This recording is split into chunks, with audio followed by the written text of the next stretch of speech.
যদি পাপ হয়ে যায় হতাশ হবেন না, পাপ হয়ে গেছে হতাশ হবেন না, ওযু করবেন, জায়নামাজে দাঁড়াবেন, 2 রাকাত নামাজ পড়বেন, ওই পাপের কথা আল্লাহকে বলে ক্ষমা চাইবেন, ইনশাআল্লাহ আল্লাহ পাক আপনার গুনাহকে নেকি দিয়ে পরিবর্তন করে দিবেন ইনশাআল্লাহ।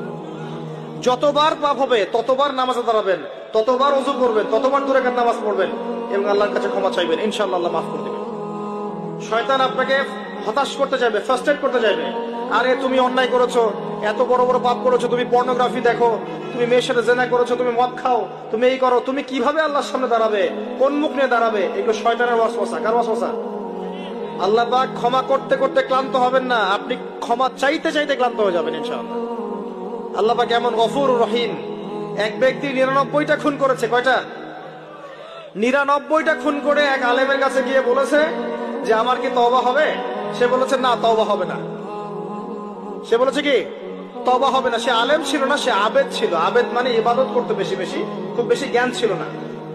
আমাদের মতো আমরা কিন্তু ইবাদত বেশি করি, জ্ঞান খুব কম। তো সে ছিল আবেদ, সে বলেছে না তওবা হবে না। তো ও বেটারেও কোপ দিয়ে 100টা খুন করে ফেলেছে, 100 ফিলাপ। এবার সে চিন্তা করছে যে আমি কি করব। আরেকজন আলেমের কাছে গিয়ে বলছে আমি 100টা খুন করেছি, তওবা হবে? এই আলেম সত্যিকারের আলেম ছিলেন, তিনি বলেন হ্যাঁ তওবা হবে, তুমি ইস্তেগফার করো এবং এই এলাকা থেকে চলে যাও, অন্য এলাকায় গিয়ে থাকো, অন্য একটা এলাকায় গিয়ে থাকো, এখানে তোমার স্মৃতি জড়িত আছে, অন্য জায়গায় হিজরত করে গিয়ে থাকো। তো সে ব্যক্তি চলে গেল, যাওয়ার পথে তার মৃত্যু হয়ে গেছে। আল্লাহ পাকের ফেরেশতা চলে এসেছে, আযাবের ফেরেশতা এবং জান্নাতের ফেরেশতা, তারা নিজেদের মধ্যে এখন তর্ক করছে কে রূহটা নেবে, আত্মাটা কে নেবে।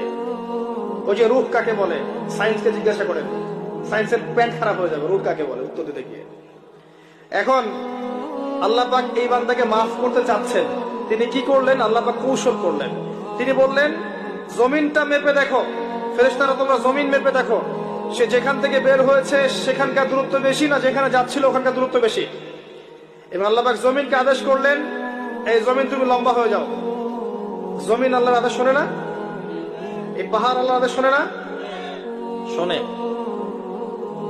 পাহাড়ে যা হচ্ছে, আল্লাহ রাব্বুল আলামিনের গজব চলে আসলে এই পাহাড় দেখবেন মানুষের উপর গজব ফেলবে ইনশাআল্লাহ তাআলা। সমুদ্রের কিনারে যা হচ্ছে আমরা দেখে আসলাম যে নগ্নতা অশ্লীলতা চলছে, যখন আল্লাহ পাকের গজব আসবে